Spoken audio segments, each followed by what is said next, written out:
So nobody really likes a breakup. They're always kind of rough. But sometimes there's the breakup that just keeps on giving, like the Energizer Bunny. So I was in a relationship for almost 5 years. Don't take a picture. I was in a relationship for almost 5 years. And it was a long, drawn out process to finally break up. I had started noticing a pattern. First of all, we were going to adopt a dog together. One of my foster greyhounds. He actually decided, I'm going to adopt a dog for us for Hanukkah. And I kind of saw the writing on the wall, so I was like, oh, that's so great. We're going to have a dog together. But really, just so you know, he's going to be mine. So then I started to notice a pattern that, like, we'd go to dinner or a movie or something like that, and I always had to pay, which is like whack, because I'm a single mom. I mean, dude, he was like 10 years older than me. You can't, like, freaking pay for a movie. So I had kind of had it, and my birthday rolls around, and we had decided that we were both going to take the day off work, we'd go to a movie, have fun. So he was on his way from somewhere, and I had this like premonition. So I called and I said, I just wanted to kind of check. We're going to the movies for my birthday. Am I going to have to pay? And he said, well, I thought you invited me out to the movie. I'm like, yeah. So he gets there, and I'm like, I have to go run some errands. I'll be back. And I left, and I went to a movie by myself. So finally, I got up the gumption to just break up with him. And it was the summer, and I got him to move out. He went to stay at his mother's. She has a second home up in Ventana. Must be nice. And unexpectedly, a couple days later, I got laid off. And I was heartbroken about the layoff, not breakup. So I called him crying, and I said, I just lost my job. Would you come help me pack up my office? So he came over with boxes and helped me. And I said, you might as well move back in. Now is not really the time for me to be going through a transition. Well, I had a new job within 2 weeks. So I'm in the job a couple of months, and I'm like, okay, I'm good. And I broke up with him again. And he would not move out. I would not get him to move out. So the very day of I broke up with him like after work before dinner kind of thing. And then it's night, and he goes to get in my bed with me. And I'm like, what are you doing? And he said, well, it's my bed.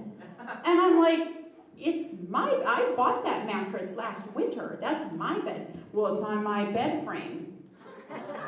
Seriously? So I had to just live with it that night. And by the way, he sleeps naked. Ugh. So you don't want to sleep with somebody naked you just broke up with. It's gross. So the next day after work, I went to the bed store and I bought like a $25 bed frame, and I hauled it. I was like Wonder Woman. It was heavy. I didn't care. I had super strength. I hauled it inside by myself, took out my little toolkit, which is in a little race car type thing, and I took my mattress and box spring off of his bed frame, took apart his bed frame, put it up against the wall, put together my $25 bed frame, lifted up my mattress and box spring, put them back on. So he proceeded to go sleep in my guest room. He took an empty cardboard box, turned it upside down, and put his alarm clock on it like it was a nightstand. And this went on for like another week and a half.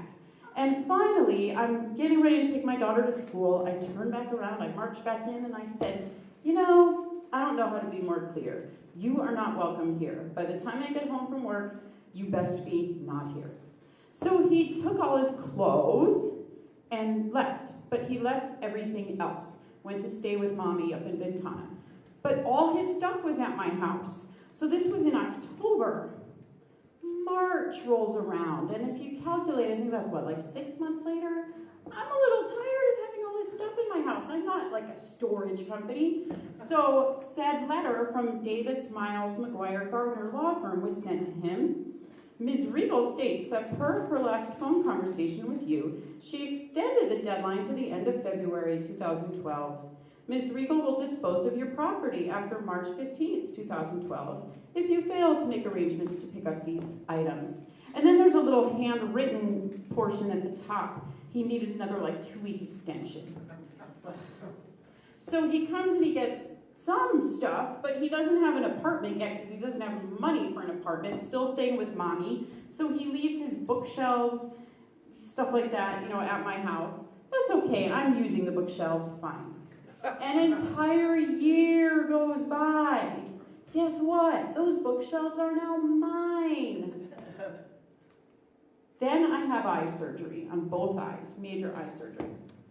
That's the day he calls, a year and a half later, to get his frickin' bookshelves and plastic Q-tip holder and a coffee mug. So I don't know why I'm texting back with him the day I have eye surgery. It's probably because I was still high on anesthesia.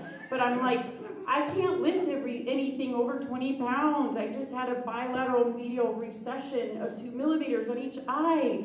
I have a stitch in one of my eyes. I can't lift anything. It's going to have to wait till later. You've waited a year and a half, So we have to clean off the bookshelves. I put them out in the driveway. He comes and picks them up, but leaves one there because he says it's the wrong bookshelf. All the bookshelves are the same. So my ex-husband actually comes over and helps him move a different bookshelf out. So I thought we were done. No. He starts to call and call and call and call and text and text and text and text to the point that I block my phone number through Verizon, and then he can still get iMessages through. So I had to go to court and get said restraining order after I found out he called my mom. Really? Then a couple weeks go by and I get a letter in the mail from the city court that he is challenging the restraining order. Dude, for a Q-tip holder? My daughter said, why doesn't he just use a tin can? Then he could use it for both a Q-tip holder and a coffee mug.